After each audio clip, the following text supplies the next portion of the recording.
book of Revelation is not only different in content from all other books in the Bible, it's different in origin. It was the only book that no one decided to write. The Gospels and the Epistles and the book of Acts, somebody said, I want to write a letter, or I want to write a gospel, and sat down and thought it through and then put it on paper. Now, I know we say that John wrote it. What do we mean by that? Well, he actually wrote it down, but it didn't come from him at all. That explains something that has puzzled the Bible scholars a lot. He calls himself John with no other introduction at all, so he must have been a very well-known and very famous John. And the only well-known John in that area was the Apostle John, the only one of the 12 disciples not to be assassinated, the only one to live to an old age. And we know that he moved to Ephesus and that he took with him Mary, the mother of Jesus, and looked after her as if she were his own mother in Ephesus. And about a year ago, some of us stood at the grave of the Apostle John in Ephesus. Well, now, we say he wrote it, but he didn't really. He never intended to write this book, had no idea of writing it. He was told simply to write down what he saw and heard. He was like a shorthand typist. He was a secretary, or they used to call him in those days amanuensis. Now, the problem is that the style of Revelation is so different from his gospel and his 3 letters that many scholars have said it can't be the same John. But I want you to imagine that you're in a cinema watching a film like Gone with the Wind, and you're told to write down everything you see and hear in the cinema. Can you imagine what your writing would be like? I know what your notes, those of you who are taking notes, is every sentence complete? Is the grammar good? Is the spelling all right? No. And poor John was having to write down. In fact, he was so overwhelmed with the visions he was seeing and the words he was hearing that many times he forgot to write it down. And 11 times in the book, an angel says, you're not writing this down. Write this down, for these words are trustworthy and true. And poor John grabs his pen again and has to keep going. So it's very scrappy. The grammar is bad. Some sentences aren't even complete. And they say, how could the Apostle John, who was a pretty good writer in his old age, how could he have penned such a thing? Well, the answer was he was taking notes, writing down everything he saw and as quickly as possible.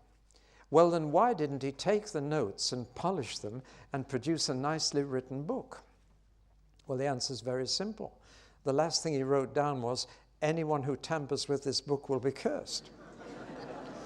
Anyone who takes away what you've written or adds anything to it, so he didn't dare touch what he'd written, and that's why we have, and it is in the Greek, a very scrappy sort of book, and not at all like the Apostle John's writings.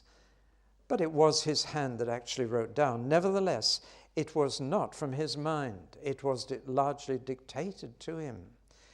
Now, it's amazing how many people were involved in the production of this book. Angels were involved.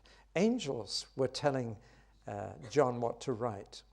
The Holy Spirit was involved.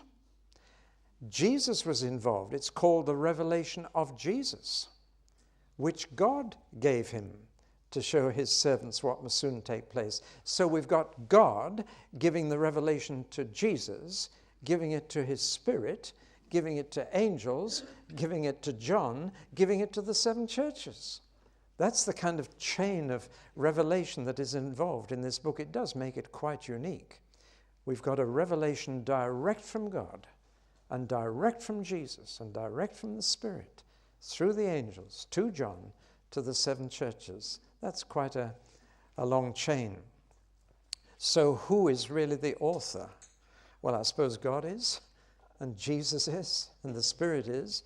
John was simply writing down what he saw and heard, and it came in the form both verbal and visual. He heard things and he saw things and was told to write them all down, and that's how we've got it.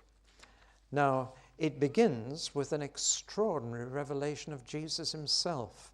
Bear in mind that John had been the closest to Jesus during his life.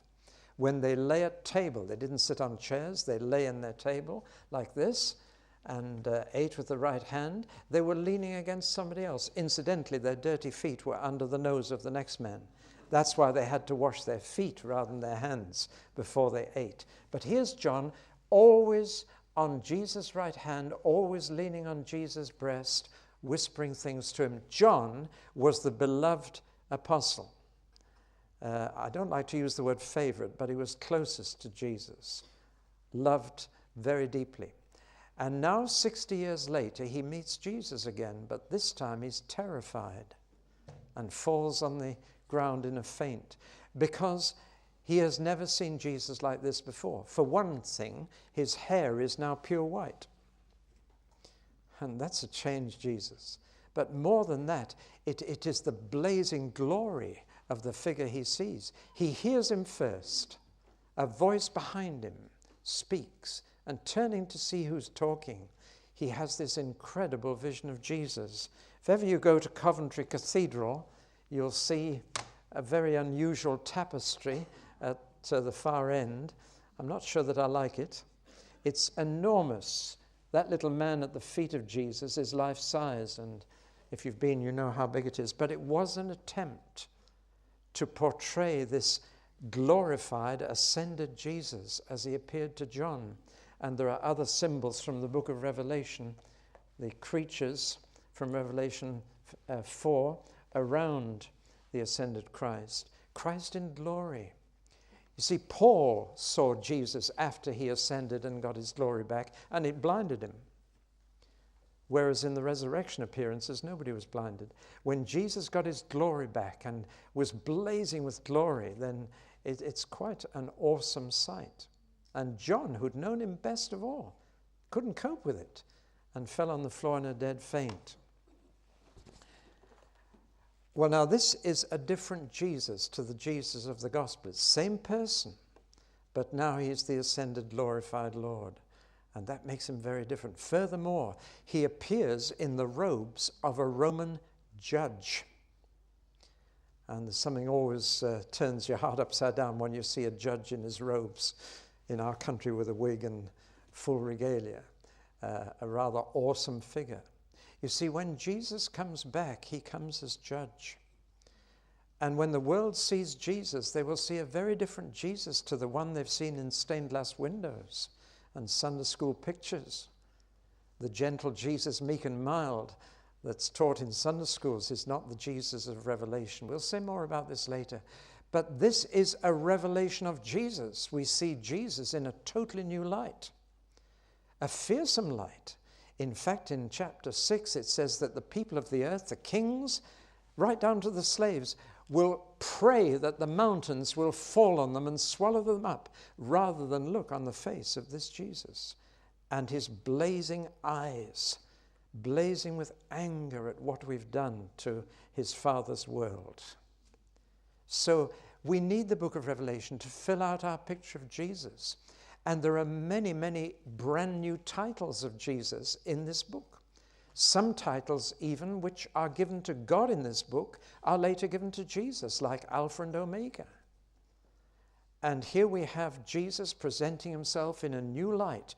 As you probably know, he has 250 different names and titles, more than anybody in history, and it's a good devotional exercise to write them down. You'll get stuck about 35, but there are 250 titles of Jesus. Many of them come out of this book. He shows himself in a new revelation of himself, and each title shows us something more about him. I am the first and the last. I am the living one. I was dead, and behold, I am alive forevermore, and I hold the keys of death and Hades. I am holy and true. I am the Amen. I am the faithful and true witness. I am the ruler of God's creation. I am the Lion of the tribe of Judah. I am the root of David. I am faithful and true. I am the root and offspring of David. I am the bright morning star. I love that one. If ever you're up early enough to see the last star before they all disappear, it's low down near the horizon, and it's very bright. And it's the last one still to be shining. And I just love to say to myself, when all the film stars have gone and when all the pop stars have gone, there'll be one star still shining. That's the meaning of that lovely title, The Bright Morning Star. But above all, there is one title in this book, King of Kings and Lord of Lords. And I add President of Presidents and Prime Minister of Prime Ministers, because that's what it means. He's the ruler of all rulers. He's Tony Blair's ruler. He's the King of Kings and the Lord of Lords. So the book begins with this awesome picture of Jesus, but it also begins with a picture of Jesus in very close contact with the churches on earth, walking among them, walking around them, having a good look at them, holding the lampstands in his hand. And here we have the first few symbols in the book, stars, 7 lampstands. But there's no problem. They're all explained. The lampstands are the churches, and the stars are the angels of those churches. Just as every child has an angel reporting back to Father what lies are told to children. Jesus said it's better for you not to have a millstone around your neck and be thrown into the sea than tell a lie to a little one, because their angels behold the face of my Father in heaven. But each church has an angel looking after it too. And that comes out clearly here. We need to remember that. One day you'll meet the angel of your church. And whenever we worship, we're surrounded by angels. When anybody asks me, how many were at church Sunday morning, I want to say thousands. Thousands upon thousands. We just joined in with the heavenly worship. So we have this picture of Jesus, the heavenly ascended Jesus in glory, yet visiting his churches, looking at them, looking at the cities in which those churches are. He reveals a knowledge of both the church and the cities, which is highly unusual. Well, now we've come to the section of 7 letters to 7 churches. I'm amazed that we pay so much attention to the letters of Paul and so much attention to the letters of John and so little attention to the letters of Jesus. Does that strike you? These are the only letters we have of Jesus himself. And we should pay, I think, even more attention to them because they are from him to these 7 churches. But we've got to ask, why did Jesus write these letters to those churches? What's so special about them? Well, we'll have to do a little geography first. Let's look at a photograph of Turkey taken from a satellite out in space. And here is Turkey, here's Greece. And we notice that Turkey is, most of it, quite brown and somewhat barren. But right along the north coast, next to the Black Sea, is green. And then there's an exception to that twofold color. Down in the bottom left-hand corner, the southwest corner, there is a green circle. And it's formed by a number of rivers running direct from these hills out to the Aegean Sea and bringing fertility to the valleys. So can you see that, those of you near enough? A green circle down in the bottom corner. All the 7 churches are within that circle. It's a very important circle. It's a meeting place between the Western world, centered in Rome, and the Eastern world of China, Africa, India. It's a melting pot of culture, of Roman culture, of Greek culture, of pagan culture. It's a melting pot of politics. It's a melting pot of religion. It is an extraordinary little area. And there is one further thing that shows how important it is to Jesus. Here is the circle of the churches. And the letters are in order: Ephesus, Smyrna, Pergamum, Thyatira, Sardis, Philadelphia, and Laodicea. Here's the main road from the west to the east of our world, but it splits at Pergamum. One goes down the coast through Ephesus, and one goes inland through Thyatira, and so on. They meet up again at Laodicea and carry on to the east. This little circle, this fertile circle, is where everything met. Furthermore, and this is the most important revelation in the book, Satan, being a creature rather than a creator, can only be in one place at once. He goes to and fro in the earth, but he also has a headquarters, a residence somewhere in the world. I don't know where it is today. I could guess, but I don't know. But he has a residence from which he makes journeys around the world. He can also have access to heaven too, and he goes up there as well. But he has a residence on earth, which is the center of his kingdom, the capital. And in this time, at the end of the 1st century, his residence was in Pergamum. That's where Satan lived on the earth and resided. And when Jesus wrote to the church at Pergamum, he says, I know where you live, where Satan resides. The word resides means a permanent residence, where he stays, where he dwells. Now, Satan clearly saw this area, this circle of cities at the meeting point of West and East. He saw this circle as crucial to his kingdom. And when some of us went round this area, we saw the remains of the culture, incredible culture, and the religion, the temples. This is a key area. And there were little churches in each of these 7 places, a kind of circuit of churches based on Ephesus, and indeed from Ephesus most of the others had been planted, where John was. And Ephesus, we know more about that church than any other in the whole New Testament. And look at the ministries it had. It started off with Apollos, then couple, Priscilla and Aquila.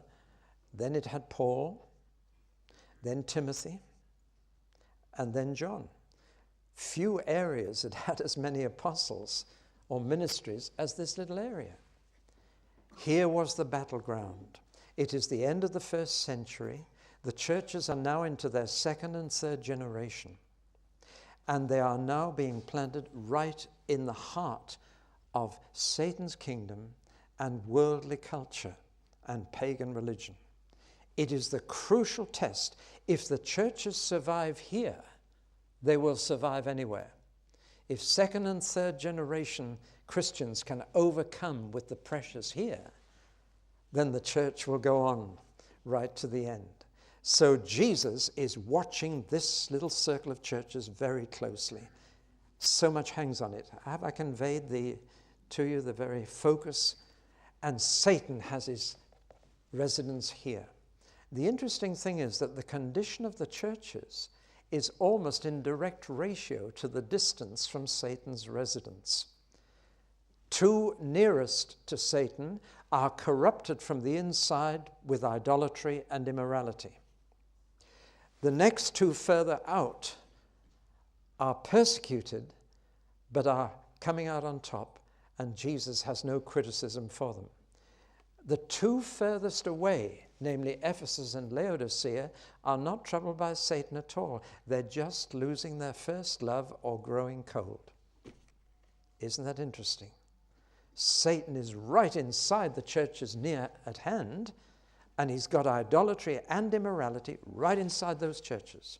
A bit further away, he is persecuting them through Jews, and they're having a tough time, but Jesus has no criticism for the 2 persecuted churches.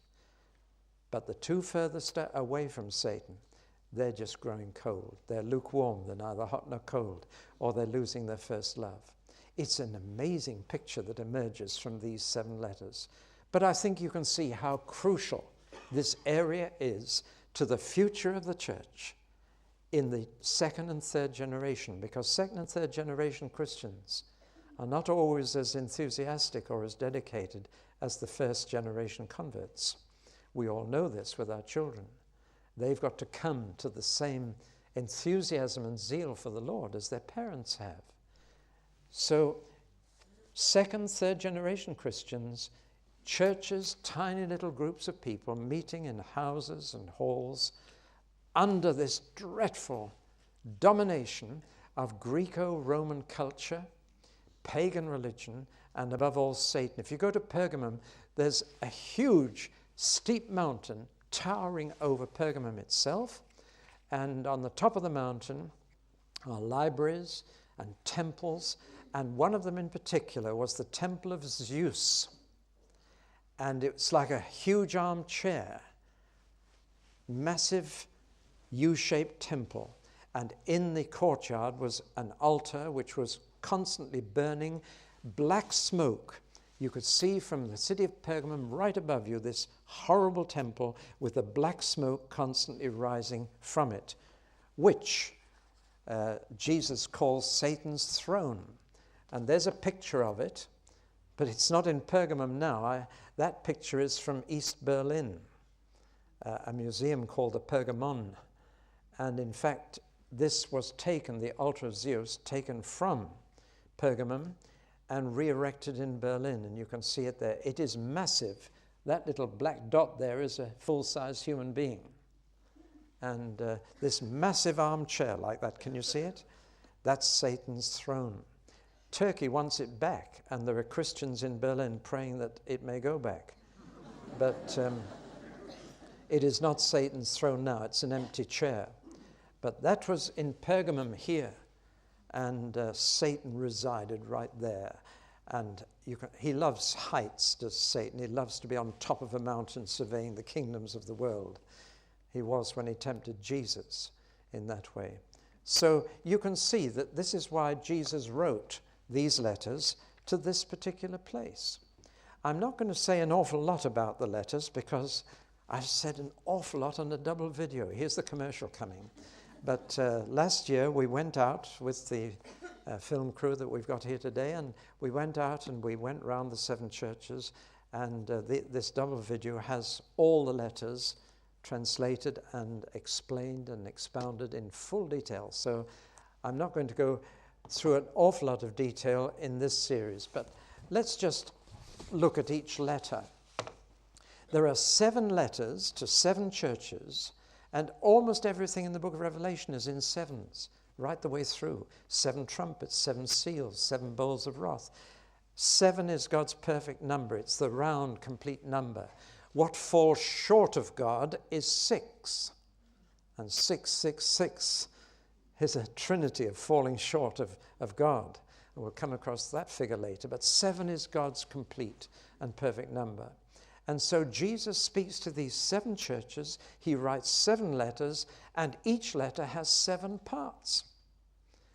And the 7 parts of each letter are so similar, and we'll just run through them. The first part, he puts the address at the top of the letter to the angel of the church in Ephesus, to the angel of the church in Sardis, or wherever. Then he never uses his own name. He doesn't say this letter's from Jesus. He gives himself a title that is usually brand new, something that the churches need to know about him. Either they've forgotten some aspect of his personality, or they need to be told about it.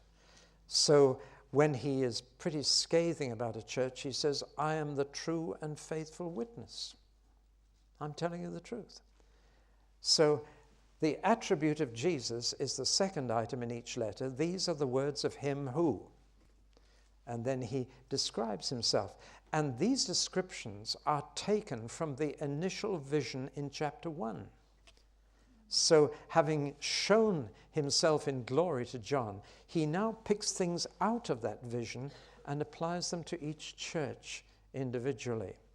The third item in each letter is he approves something in the church. And here's a neat little reminder to us. If you're going to criticize someone, say something nice first. If you're going to say something bad, say something good first. In fact, all the epistles of the New Testament follow this pattern. Paul, writing to the church at Corinth, which was in a mess, says, I thank God that you come behind in no spiritual gift. There was only one church that Paul couldn't say anything good about. Do you know which one that was? Galatians. But normally when he's writing a letter, he commends them, he approves first. And Jesus does the same. And Jesus always begins this section by saying, I know all about you. I know all the good things you are, all the good things you've done. I know. You need never worry that something you do that's good is not noticed. Jesus sees it if nobody else does.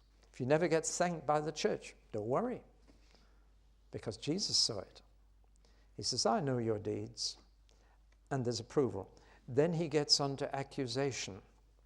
But, Yet I hold this against you. And those criticisms are devastating. Jesus sees all the bad things in your church, the secret, the hidden things, as well as the good things that usually are out in the public eye. But he sees the bad things. Then he moves to advice, and he tells them what they should do to put the situation right. But he says, if you don't, I will come and put it right. And to two of the churches, he warns them that Jesus is in the business of closing churches down, or in the language of Revelation, removing their lampstand. Now, we're so keen to plant new churches, to grow new churches, to open them, but Jesus wants some closed. And he says, either you put this right, or I'll have to close you down. And there are plenty of empty church buildings around the world that have been closed down. Jesus not only plants churches, he closes them when they're an insult to him and the gospel. But he always makes an appeal. And the appeal is, he who has an ear, let him hear. Or if I may translate that, let everyone who hears heed what I write. There's a difference between hearing and heeding, isn't there? Difference between just hearing the words and taking it in. There was a secretary in London appeared in the office with new earrings, and one said in and the other said out. I've often thought of selling them on these evangelical trinket stands to congregations. He who has an ear, let him hear what the Spirit is saying to the churches.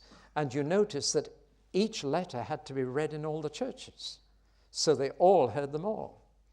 And it must have been quite awesome when you heard the letter to Ephesus and to Smyrna and to Pergamum, and then yours was next. And you thought, what's he going to say about us? And you waited with bated breath. But the appeal is really saying RSVP. I want a response.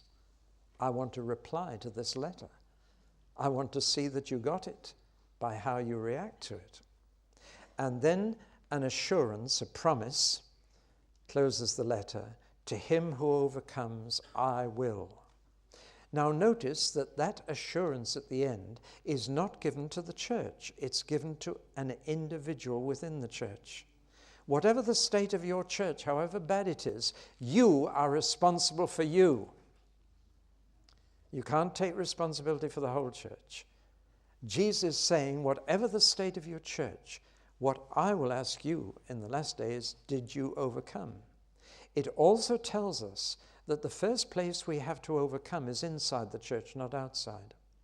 That if we can't overcome the problems inside the church, we're never going to be overcomers when the world gets at us. That's the acid test of our endurance and of our overcoming. Interesting, not one of the letters says, I advise you to go down the road to Izmir, or Smyrna as it was then. I advise you to get your chariot out and go down the road to Smyrna. It's a much better church. He didn't say that, did he? He said, you overcome right there. You stay there, and as far as you're concerned, one of the most strong appeals he makes to an individual within the church is in the last letter to Laodicea, where he tells the whole church that he wants to spew them out of his mouth. You make me sick. But he says, I'm standing and knocking at the door. It's not the door of the heart, it's the door of the church. And he says, if just one member wants me back in, I'll come in. What a promise. One member can get Jesus back into a church. That doesn't, of course, give the whole church fellowship with Jesus, but he says, I will sup with that member, and they will sup with me. We'll have fellowship together. That's the most misapplied and misunderstood verse in the whole Bible. Behold, I stand at the door and knock. It has nothing to do with conversion. It has nothing to do with counseling and inquirer. It has everything to do with a church that has lost Jesus, and any member in that church can get him back in. So you see, each letter has the same pattern. But it's most helpful to read the letters side by side. We read them one after another in the Bible, but when you put them side by side, you see some very different things appearing in the letter. I've colored what is the same. And you notice straight away that 1, 2, 3, 4, 5 are approved for being good churches, but 2, there's nothing good in them. And funnily enough, they are the most successful churches of all 7. They're the most packed, they have the biggest offerings, the biggest congregations, the biggest collections, and yet Jesus has nothing good. You see, when Jesus looks at a church, he doesn't look at it the way we do. And then you notice accusation. 1, 2, 3, 4, 5, 2 of them, nothing wrong. Well, now, they can't have been perfect, but they were suffering for Jesus. And Jesus doesn't criticize a suffering church. He encourages them. Well, now, that's just a very quick survey. I wonder if I should show you 1 or 2 photographs very quickly. There's the main street in Ephesus, which was the heart of it all. I'm going to show you very quickly the pictures that we have of the different places. That's Laodicea. And on the other side, we've got all 7 churches on the other side there. But let's just show you quickly. We've got Philadelphia. That's the remains of a Christian church in Philadelphia.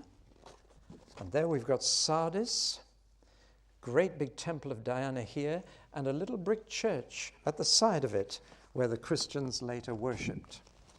We've got Smyrna, the marketplace, and you can look at all these afterwards. There's the famous theater in Ephesus where Paul nearly had a riot, did cause a riot. There's Thyatira, and finally Pergamum. And it was on top here that we had this temple of Zeus, the residence of Satan. Well, that's just given you a little flavor. I want now to give you an outline of the whole book of Revelation so that we've got an overall picture of it. It's concerned with the heavenly Christ and the earthly churches. And therefore, Revelation constantly moves from earth to heaven and heaven back to earth. It's just constantly changing scene. That throws us a little because we're not used to history of heaven as well as earth. Because what goes on up in heaven often changes things down here. Now, I've divided the book of Revelation into 4 groups, 4 sections. 2 of them in red, 2 of them in green, because the red ones are bad news and the green ones are good news. Chapter 1 gives us the picture of the heavenly Christ and his concern for the earthly churches. Chapters 2 to 3 I've called Things Are Not All Right on Earth. And Jesus has to correct these things. They live in a corrupted world in that part of Asia, and a compromised church, compromised in its beliefs and compromised in its behavior. Idolatry and immorality have crept in, other things are happening. Those are the 2 major problems, even within the church. The next section, 4 to 5, tells us things are all right in heaven. Whatever's happening down here, God's still on the throne. He's at peace. The great white throne is there, and the glassy sea in front of it and the emerald rainbow around it tell you everything's all right in heaven. God is not struggling with Satan. We are, but he's not. Satan even has to ask his permission before he can do anything down here. So things are all right in heaven. God is on the throne, chapter 4, and Jesus is in charge, chapter 5. He breaks the seals on the scroll. So all of history is in God's hands, and the end of history is in Jesus' hands. So the difference between things that are not all right on earth and things all right in heaven open up the book.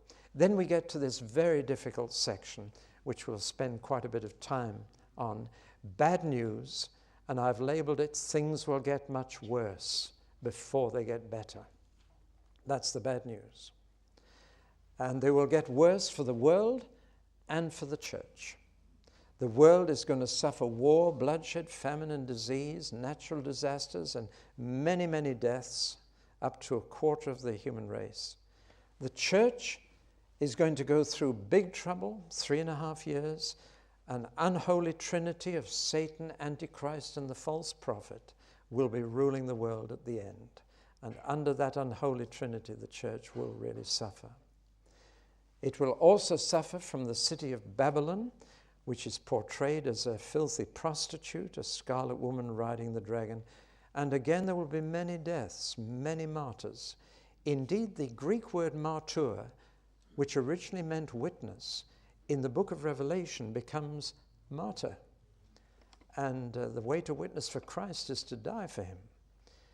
I might call the book of Revelation a manual for martyrdom. Things will get much worse before they get better, but only briefly. And then things will get much better after they get worse, chapters 19 to 22. Finish with the good news.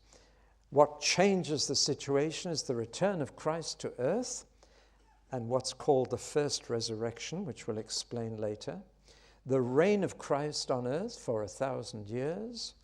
Then the day of judgment, when the rest of the human race are raised from the dead for judgment. The second death, the lake of fire, a new heaven and new earth, and new Jerusalem. Now, I hope that gives you a feel. It's a kind of 4-level sandwich. Good news, bad news, good news, bad news, good news. The bad news about the church in the present, its state is not ready for suffering. If a church is compromised already, it won't stand when the pressure's on.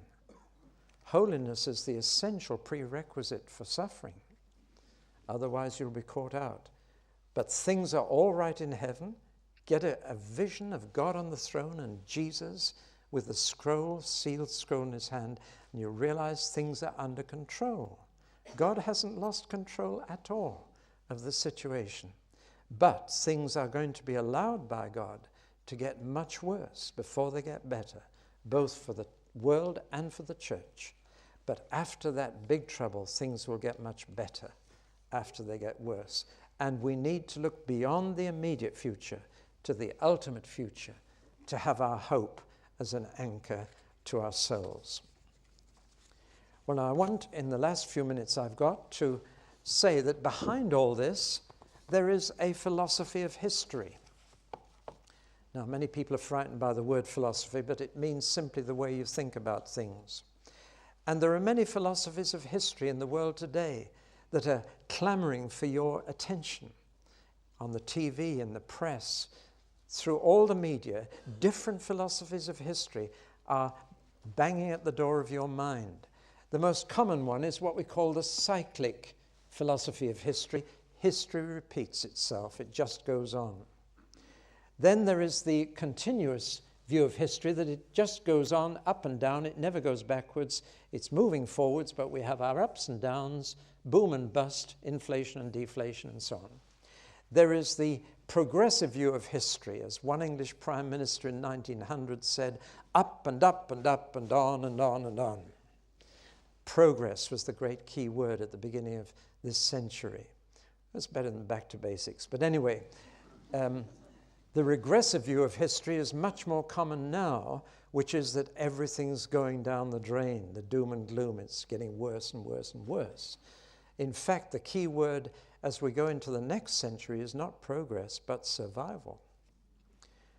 But the apocalyptic view of history is the Bible view, that in the immediate future things will get worse, but in the ultimate future they will get suddenly better and will stay better.